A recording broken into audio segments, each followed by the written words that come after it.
Now available in paperback and Kindle Unlimited, The Man Crisis. Learn why so many men are struggling to find their way in an increasingly gynocentric world in The Man Crisis. Get your copy of The Man Crisis in paperback and Kindle Unlimited today.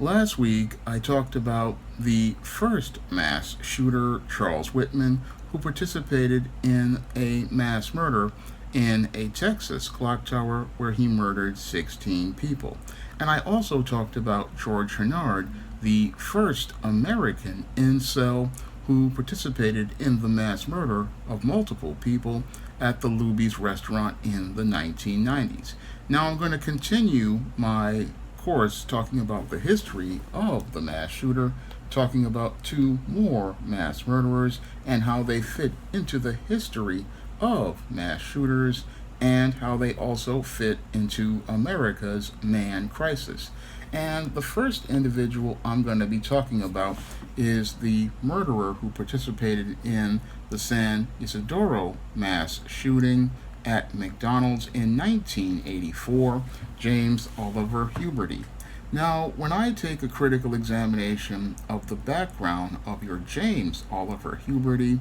it definitely fits right in line with the pattern and profile for beta males that I talk about in my book, The Man Crisis. And it's clear to me that your James Oliver Huberty was one of these beta males who was extremely frustrated because he could not get life to work the way he wanted it to work, and he could not achieve the success that he wanted to achieve, and because he was frustrated and angry about the fact that he could not get life to work the way he wanted, he felt motivated to participate in the horrific mass murder at the San Isidro McDonald's, where he wound up murdering 22 people and injured 19 others. Now, your James Oliver Huberty was an individual who had gone through hardships like contracting polio. However, as he went through life, he started falling into the patterns I talked about as related to beta males in my book, The Man Crisis. And this made your James Oliver Huberty a ticking time bomb because he could not make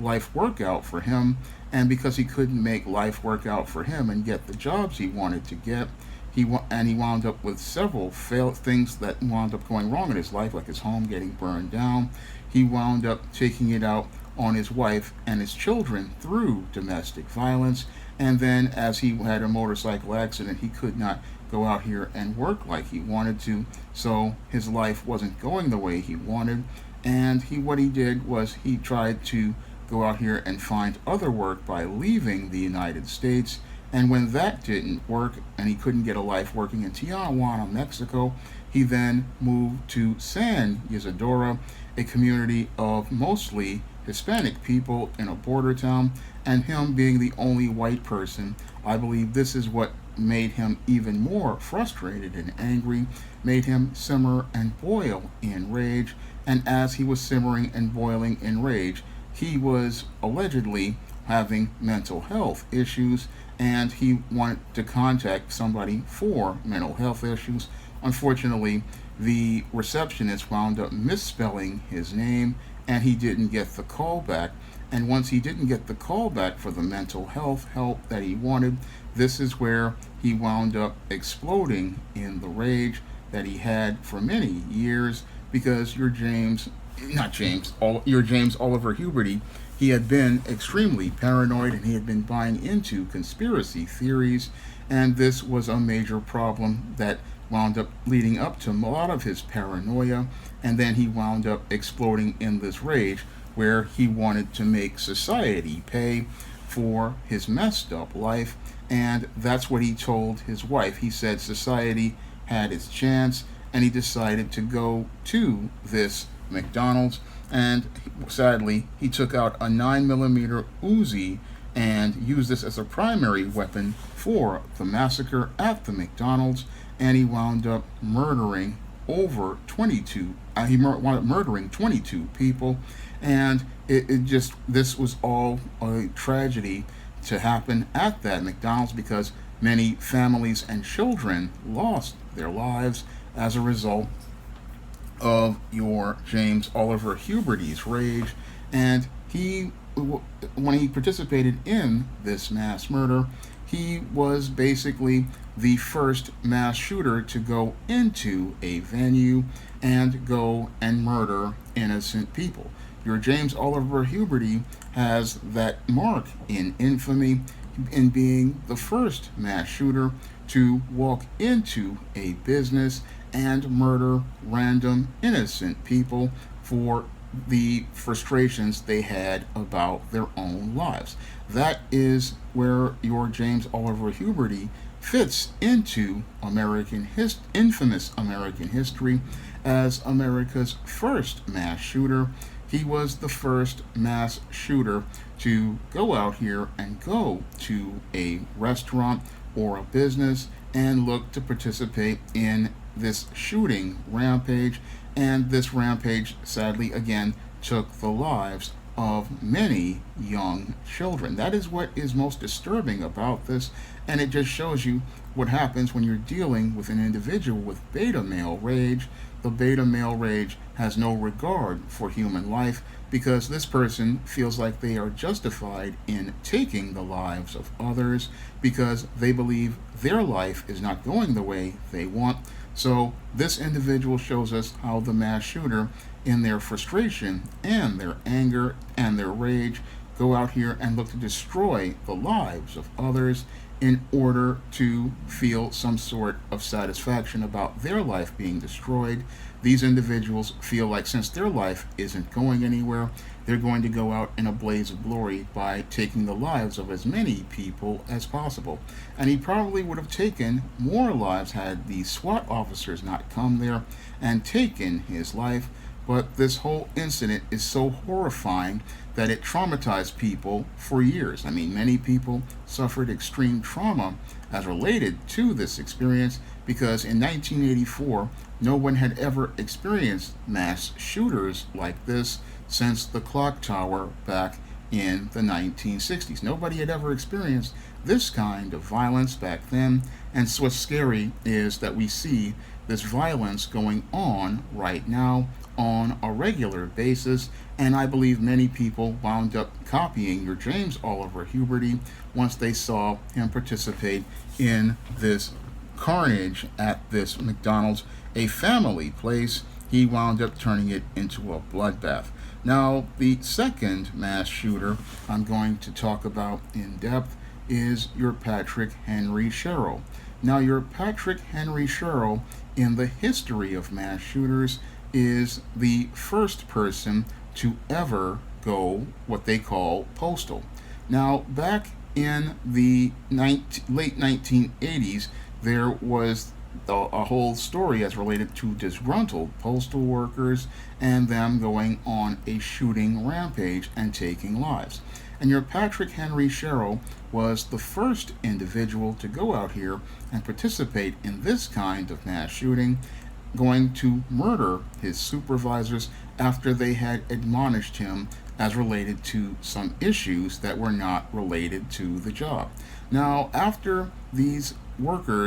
supervisors wound up reprimanding him about this orally, this is what triggered the rage that your Patrick Henry Sherrill wound up exploding in, where he wound up murdering 14 people. Now, your Patrick Henry Sherrill, when I take a critical examination of him, is a textbook beta male, and he's the kind of beta male who has serious problems with male authority and problems with male authority figures. And when it comes down to these beta males who cannot follow male authority and male authority figures, they have a hard time working in the job market. And this Patrick Henry Sherrill, when you look at his background, had a serious problem holding jobs, and he had a serious problem working with co-workers due to the fact that he had serious issues as related to being able to deal with male authority. Now, he was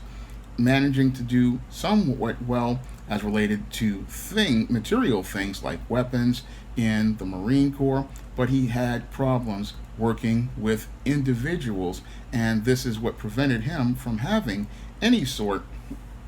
of success as related to his career. Because with beta males, one of the things that winds up impeding their careers is the fact that many beta males have a hard time with male authority. They have a hard time with male authority figures, and that's what makes them have a hard time being able to go out here and keep jobs, and it makes it where it's hard for them to be able to navigate life in the world, because every time they go into a work environment, they have a hard time socializing and connecting with people due to the dysfunctional way they have been raised. Now, many of your beta males, like your James Huberty and your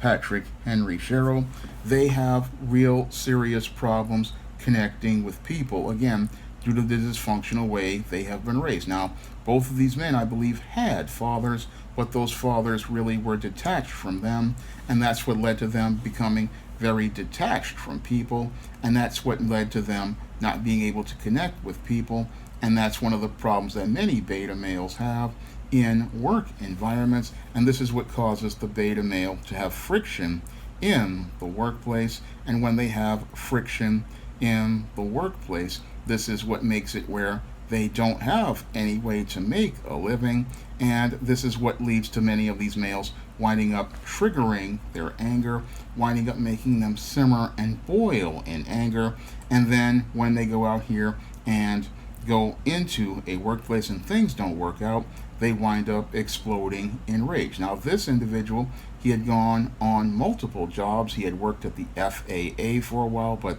people had said he was notorious for sexually harassing women in the office and acting in very dysfunctional fashions. And this fits right in line with the pattern and profile for beta males, because oftentimes when beta males have social interactions with women, they have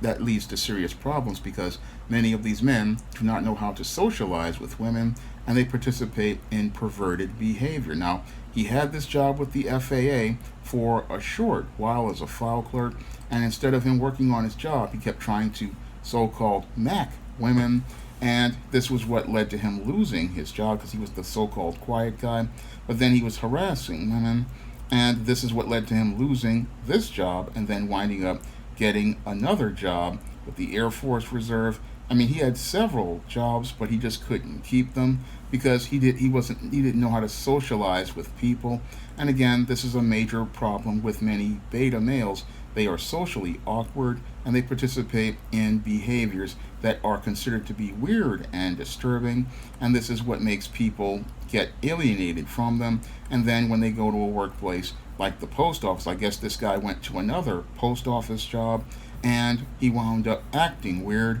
and I believe that's what led to the supervisors wanting to talk to him about his social behavior, and this is the thing that led to him exploding in this rage, where he wound up taking the lives of 14 of his co-workers before taking his own life. Now again, your Patrick Henry Sherrill is another, again, textbook beta male, because when it comes to these beta males, they all have a pattern and a profile. Your James Huberty and your Patrick Henry Sherrill both fit right in line with that pattern and profile for beta males, in that they had a dysfunctional upbringing as children. They did not know how to navigate life as men. They did not have good male life skills and male survival skills. They had extremely poor social skills, and neither man understood how to work under male authority and male authority figures. So there's a lot of patterns that start with both of these men, the way that they are raised, that fit right in line with the pattern and profile of modern day mass shooters, like the Tops mass shooter, and like many other mass shooters like Nicholas Cruz. They all fit within a pattern and profile, and this Patrick Henry Sherrill's behavior and James Huberty, these two men are the archetypes for the retail mass shooter. That's what James Huberty is, and Patrick Henry is the archetype for the workplace mass shooter. So as he was going postal, he was the archetype for the workplace mass shooter. And when we look at these men's behaviors and look at these men's patterns, they fall into history and relate to today's modern mass shooter because their behaviors and motivations are the models that many of these adult mass shooters follow, and many of these men follow this pattern because they cannot function in the world, and because these men believe that they cannot function in the world, they believe that they have a right to go out here and destroy the world. Because both of these men, they believe that because they could not go out here and function in the job market, I mean, your James Huberty, he could not keep a job, he could not make life work out for him, and this is what frustrated him to the point where he exploded in rage and wanted to destroy the world around him. Same thing for your Patrick Henry Sherrill. He was frustrated and angry that he could not make life in the world work, so he sought to destroy the world around him by taking the life of the co-workers who he believed denied him a chance at life. And this is what makes these beta males extremely dangerous. They believe that they are entitled to take other lives because their life didn't work, and this is something that is what makes these guys extremely dangerous. Now, this relates to the man crisis because, again, the reason why these men become violent like this is due to the dysfunctional way that they have been raised, due to the way they have not been socialized. These men have not been taught male life skills or male survival skills, and because they're not taught male life skills and male survival skills, they don't know how to function in the world, and because they don't know how to function in the world, they go out here and do damage to others because they don't know how to make things work in the world. Now, this is one of the reasons why we've had a man crisis over the last 60 years, because most people don't really take a critical look at these men. They get emotional over the violence they participate in instead of looking at the pattern of their behavior and what motivates them to participate in this violence. Because once you start to look at the pattern of this behavior, you start to see that the problem has to do with the way these males have been raised. And the sad part is, over the last 60 years, we don't want to take a look at the way we are raising boys to become men,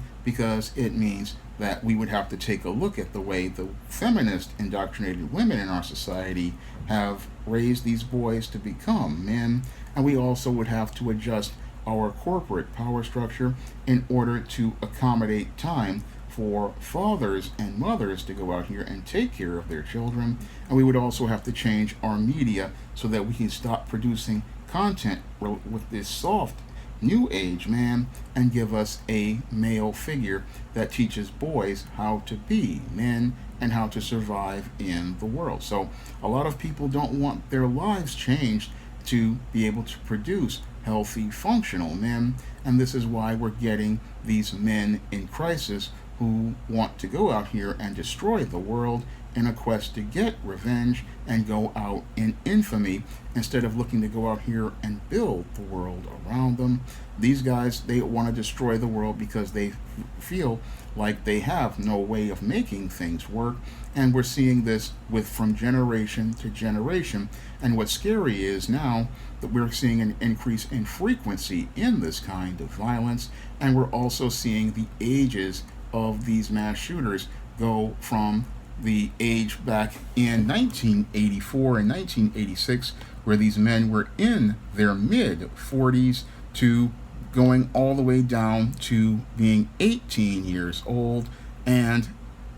being extremely young. I mean, the last couple of shooters we've seen have been 18 to 24, and that is disturbing because it means that the shooters are getting younger, and these boys are feeling like they have no purpose at an earlier age. And that's really, again, troubling, because when you have boys who are as young as 17 and 18 years old and they feel like they have no purpose and no place in the world, that's really a dangerous sign, because it shows that we are not investing in our boys to help them become healthy men. And if we don't invest in our boys to help them become healthy men, what we're going to get are more of these young mass shooters like your Peyton Gedrin, who destroyed the lives of 10 people at the Top supermarket, or your Robert Crimo III, who wound up murdering over 7 people and injuring over 30 people, all because